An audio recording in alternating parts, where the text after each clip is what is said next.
दोस्तों, पठार के बारे में आप क्या जानते हैं? आखिर पठार किसे कहते हैं?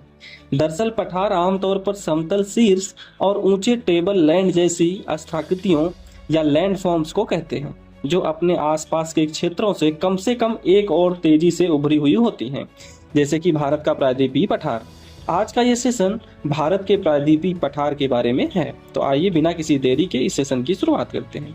अगर भारत के उत्तरी मैदान से दक्षिण की ओर बढ़ेंगे तो आपको एक अनियमित त्रिकोण जैसी पठारीय संरचना दिखाई देगी, जिसे प्रायद्वीपीय पठार के नाम से जानते हैं।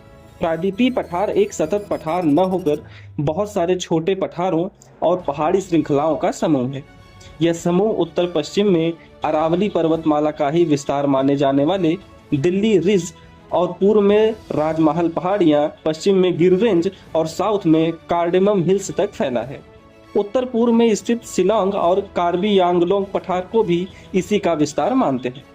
इस तरह प्रायद्वीपीय पठार लगभग 16 लाख स्क्वायर किलोमीटर के क्षेत्रफल में फैला है। इसकी ऊंचाई लगभग 600 से 900 मीटर के बीच में है, जो सामान्यतः पश्चिम से पूर्व की ओर घटती जाती है। अगर प्रायद्वीपीय नदियों के प्रवाह पैटर्न पर गौर करेंगे तो पाएंगे कि ज्यादातर प्रायद्वीपीय नदियां पश्चिम से पूर्व दिशा की ओर बहती हैं, जो कि प्रायद्वीपीय पठार की सामान्य ढलान की ओर इशारा करती हैं। और यहाँ नर्मदा और ताप्ती नदियां ये सामान्य प्रवृत्ति का अपवाद हैं, जो दरार घाटी से होकर पूर्व से पश्चिम दिशा की ओर प्रवाहित होती हैं और अरब सागर में जाकर गिरती हैं। प्रायद्वीपीय पठार बेहद स्थिर ब्लॉक है। यह पृथ्वी के सबसे पुराने भू आकृतियों में से एक है। यह हजारीबाग का पठार, पलामू का पठार, रांची का पठार, मालवा का पठार, कोयम्बटूर का पठार और कर्नाटक का पठार जैसे पटभूमि पठारों की श्रृंखला से मिलकर बना है। पटभूमि पठार सपाट शीर्ष वाले ऊंची भू आकृतियां होती हैं। ये चरणबद्ध श्रृंखला के फॉर्म में एक दूसरे से भ्रंश घाटियों या नदी घाटियों के माध्यम से अलग होती हैं। वहीं अगर हम प्रायद्वीपीय पठार की संरचना की बात करें तो ये आर्कियन, नीस और शिष्ट चट्टानों से मिलकर बनी है। चूंकि आप यह जान चुके हैं कि प्रायद्वीपीय पठार असल में एक सतत पठार न होकर बहुत सारे छोटे पठारों, नदी बेसिन और घाटियों द्वारा बीच बीच में अलग हुई कई पहाड़ी श्रृंखलाओं का एक समूह है, तो आइए अब हम उन पहाड़ी श्रृंखलाओं को एक एक कर जानने की कोशिश करते हैं।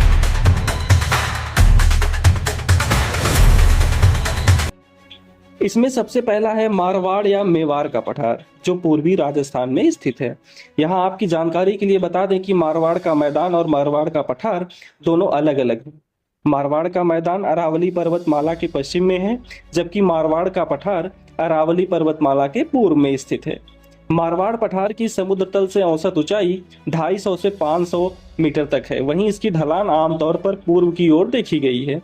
अगर हम मारवाड़ पठार की रचना की बात करें तो ये विंध्यन काल के बलुआ पत्थर, शैल और चूना पत्थर से मिलकर बना है। यहाँ के प्रमुख नदियों में अरावली से निकलने वाली बाड़र नदी और उसकी दूसरी सहायक नदियां जैसे बेरच और खारी उत्तर पश्चिम की ओर बहते हुए चंबल नदी में मिल जाती हैं। इन नदियों के बहाव के चलते जो कटाव हुआ है, उसके कारण ही पठार का शीर्ष एक रोलिंग मैदान की तरह दिखाई पड़ता है। रोलिंग मैदान पूरी तरीके से फ्लैट लैंड फॉर्म नहीं होते, ये थोड़े से उठाव और धसाव से बने लैंड फॉर्म्स होते हैं। हम मारवाड़ पठार के पूर्व की ओर बढ़ते हैं, जहां दूसरे पठार के तौर पर सेंट्रल हाईलैंड स्थित है। इसे मध्य भारत का पठार भी कहा जाता है। इस पठार का ज्यादातर भूभाग चंबल नदी के बेसिन से बना हुआ है, जो दरार घाटी से होकर बहती है। चंबल की सहायक नदियां जैसे काली, सिंध, बनास और परवन और पार्वती इस क्षेत्र को और समृद्ध बनाती हैं। इन नदियों के कारण ही मेवाड़ पठार की तरह सेंट्रल हाईलैंड भी एक रोलिंग पठार है। इसके बीच में बलुआ पत्थर से बनी हुई गोलाकार पहाड़ियां भी दिखाई देती हैं। वहीं सेंट्रल हाईलैंड के उत्तर में चंबल नदी द्वारा किए गए कटाव से बीहड़ या बैडलैंड संरचना का विकास हुआ है, जो कि चंबल नदी बेसिन की एक खास भू आकृति है। अब अगर हम सेंट्रल हाईलैंड से थोड़ा पूर्व की ओर बढ़ें तो यहाँ बुंदेलखंड अपलैंड दिखाई देगा।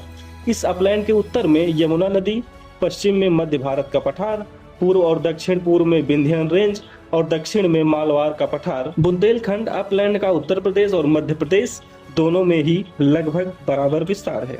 यह बहुत सी गहरी घाटियों से अलग अलग हिस्सों में बटा है। यह मूलतः ग्रेनाइट और नीस चट्टानों से मिलकर बना है। इसी वजह से इसे बुंदेलखंड नीस भी कहते हैं। इसके अलावा यहाँ ग्रेनाइट और बलुआ पत्थर से बनी छोटी छोटी पहाड़ियों की एक चेन देखने को मिलती है। अगर हम इस क्षेत्र की औसत ऊंचाई की बात करें तो ये समुद्र तल से 300 से 600 मीटर की बीच है, जबकि यहाँ की ढलान विंध्याचल रेंज से यमुना नदी की ओर है। इसके अलावा यहाँ से बहने वाली नदियों की बात करें तो बेतवा, धसान और केन यहाँ की प्रमुख नदियां हैं। इन नदियों के द्वारा किए गए कटाव से ये पूरा क्षेत्र एक लहरदार जैसी संरचना में तब्दील हो गया है। इसका नतीजा ये हुआ कि यह क्षेत्र खेती के लिहाज से कारगर साबित नहीं हो सका।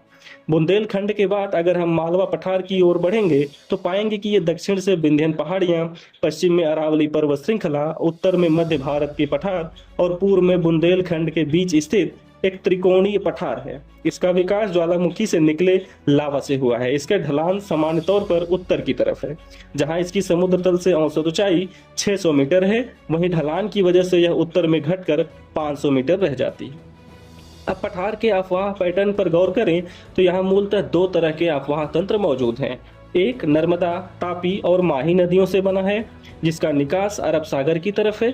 दूसरा चंबल और बेतवा नदियों का तंत्र है, जिसका निकास यमुना के माध्यम से बंगाल की खाड़ी में होता है।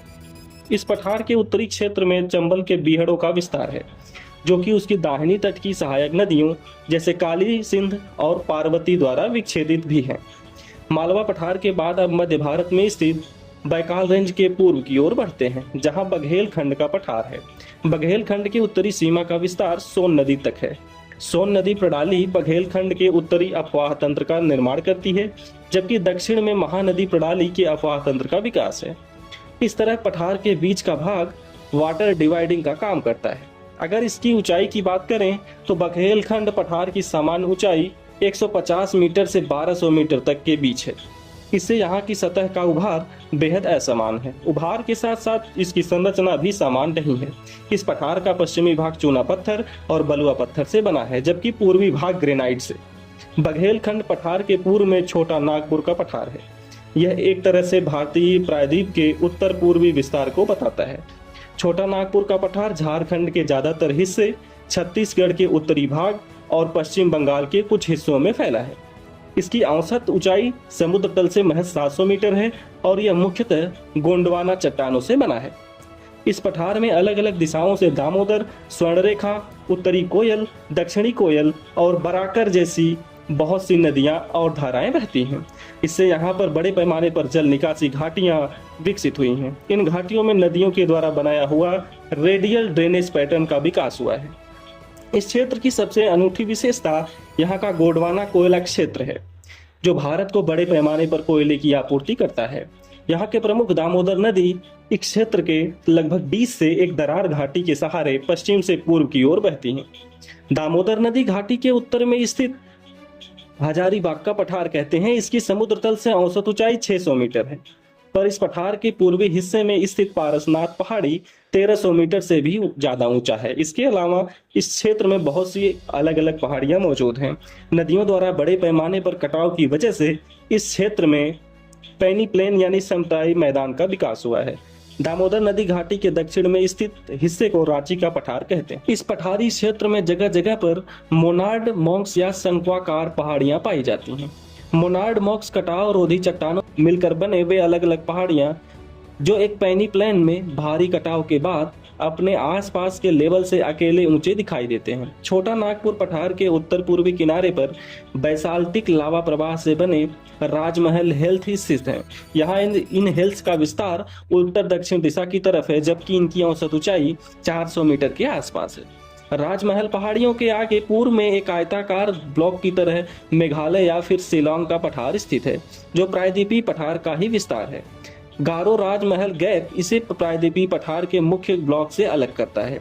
गारो राजमहल गैप का फॉर्मेशन डाउन फॉल्टिंग की वजह से हुआ था। डाउन फॉल्टिंग के तहत धरती का एक ब्लॉक अपने आसपास के मुकाबले कुछ नीचे धंस जाता है। जानकारों की माने तो समय के साथ गंगा और इसकी सहायक नदियों द्वारा इस धंसे हुए हिस्से को भर दिया गया। इससे गारो राजमहल गैप का निर्माण हुआ। अगर मेघालय के पठार की बात करें तो यह उत्तर में ब्रह्मपुत्र घाटी की ओर झुका है, जबकि दक्षिण में यह मेघना और सूरमा घाटी की ओर झुका है।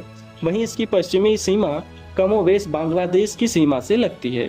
यहाँ की पहाड़ियों की बात करें तो इसमें पश्चिमी भाग में गारो हिल्स, पूर्वी भाग में खासी और जयंतिया हिल्स और सुदूर पूर्वी भाग में मिकिर हिल्स स्थित है। 1961 मीटर की ऊंचाई पर स्थित माउंट शिलोंग इस पठार का सबसे ऊंचतम बिंदु है। दोस्तों, इस तरह अब तक हमने प्रायद्वीपीय पठार के पश्चिम से पूर्व दिशा में फैले छोटे छोटे खंडों को कवर किया है। इस दौरान हमने देखा कि ये कैसे पश्चिम में राजस्थान से लेकर पूर्व में उत्तर पूर्वी भारत तक फैला हुआ है।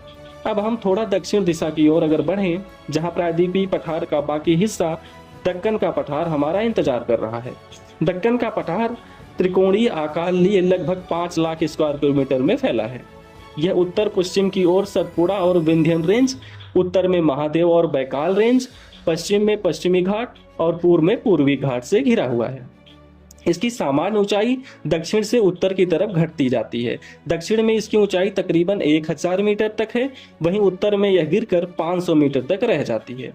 यहाँ बहने वाली प्रमुख नदियों के प्रवाह पैटर्न को देखें तो इसका सामान्य बहाव द्वीप भी पश्चिम से पूर्व की दिशा की तरफ है। यहाँ बहने वाली प्रमुख नदियों जैसे महानदी, गोदावरी, कृष्णा और कावेरी ने पूरे दक्कन के पठार को बहुत से छोटे छोटे पठारों में विभाजित कर दिया है। तो आइए अब जानते हैं कि दक्कन के पठार में स्थित इन छोटे पठारों के बारे में।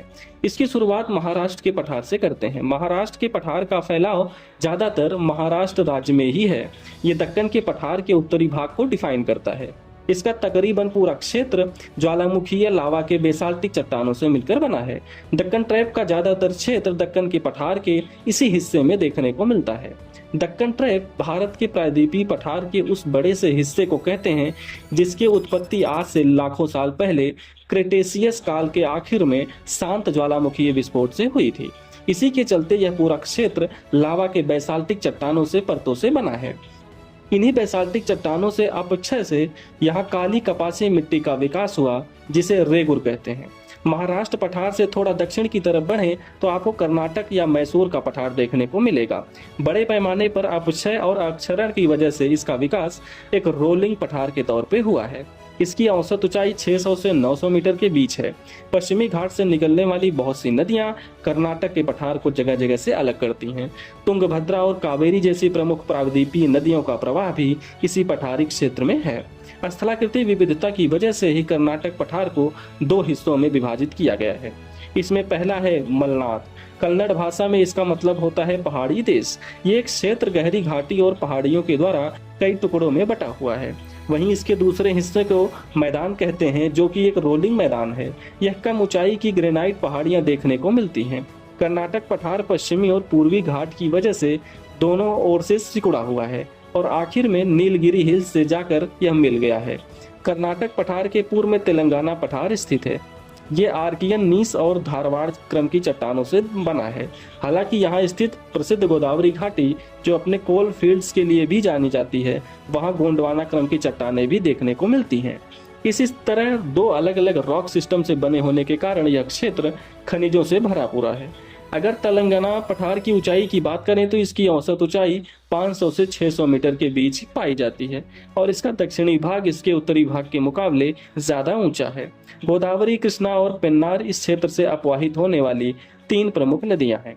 दक्कन के इस पठारी क्षेत्र को फिलहाल के लिए छोड़ दें और यहाँ से थोड़ा सा उत्तर की तरफ बढ़ें तो आपको इस पठारी क्षेत्र में एक मैदानी क्षेत्र भी दिखाई देगा। दरअसल इसे छत्तीसगढ़ का मैदान कहते हैं। छत्तीसगढ़ का मैदान प्रायद्वीपीय पठार का अकेला मैदानी क्षेत्र है जो तकरीबन एक तस्तरी के आकार का है। यह मैदान ऊपरी महानदी बेसिन में स्थित है तथा मैकाल रेंज और उड़ीसा पहाड़ियों के बीच है। यह पूरा बेसिन चूना पत्थर और सेल की चट्टानों से मिलकर बना है। इसकी सामान्य ऊंचाई 250 मीटर से 330 मीटर के बीच है, जो पूर्व से पश्चिम की ओर बढ़ती जाती है। यहाँ दंडकारण्य का पठार छत्तीसगढ़ के मैदान से ही जुड़ा एक पठारी क्षेत्र है। भूगोल के कुछ जानकार इसे प्रायद्वीपीय पठार का एक अलग भाग भी मानते हैं। यह वर्तमान समय में छत्तीसगढ़ के बस्तर क्षेत्र में स्थित है। शायद आपने कभी गौर किया हो तो दंडकारण्य का जिक्र हमें रामायण में भी देखने को मिलता है। अगर इसके मौजूदा विस्तार की बात करें तो दंडकारण्य पठारी क्षेत्र पश्चिम में अबूझमाड़ पहाड़ियों से लेकर पूरब में पूर्वी घाट तक फैला है। यहाँ यह न केवल छत्तीसगढ़ राज्य बल्कि उड़ीसा, तेलंगाना और आंध्र प्रदेश राज्यों के भी कुछ क्षेत्रों को कवर करता है। यह एक घने वन वाला पहाड़ी क्षेत्र है जहाँ मूल रूप से गोंड, मुरिया, अबूझमारिया और हलवा जैसी जनजातियां रहती हैं। यह क्षेत्र धारवाड़ क्रम की चट्टानों की वजह से एक संसाधन संपन्न क्षेत्र है। यहाँ बड़ी तादाद में लौह अयस्क पाए जाते हैं। इंद्रावती यहाँ की प्रमुख नदी है जो आगे जाकर गोदावरी में मिल जाती है। तो इस तरह भारत की प्रायद्वीपीय पठार के बारे में बस इतना ही। अगले सेशन में किसी और खास टॉपिक के साथ हम फिर हाजिर होंगे, लेकिन इससे पहले आप हमें कमेंट सेक्शन में इस वीडियो के बारे में अपना फीडबैक जरूर दें। आपके रिस्पॉन्स का हमें इंतजार रहेगा।